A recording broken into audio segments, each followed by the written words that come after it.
ఈ విశ్వాస జీవితంలో మనం ఎంతకాలము జీవించామనేది మనకి తెలుసు, ఎంత బాగా జీవించామనేది మనకు తెలుసు. ఆ జీవితాన్ని గురించి ఆలోచన దైనందిన జీవితాల్లో నిత్యము కలిగి ఉంటామో లేదో కానీ ఒక్క క్షణం మాత్రమో ఖచ్చితంగా ఆలోచించాల్సిన వారమే ఉంటాం. నిజమైన క్రైస్తవుడు ఖచ్చితంగా ఆలోచిస్తాడు. అదే ప్రభు బల్లని సమీపించే టైంలో. కనుక ఆ రొట్టెని పట్టుకున్నప్పుడు లేక ఆ ద్రాక్షారసాన్ని పట్టుకున్నప్పుడు నా జీవితాన్ని గురించినటువంటి స్వపరీక్ష నేను చేసుకుంటున్నప్పుడు రాకడైతే,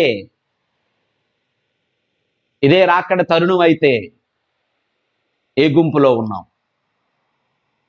ఖచ్చితంగా దేవుడికి నిర్ణయాలు ఉన్నాయి. నోవాహు తరమును చూసి సంతాపపడి ఆ తరము వారిని తుడిచివేయుదును.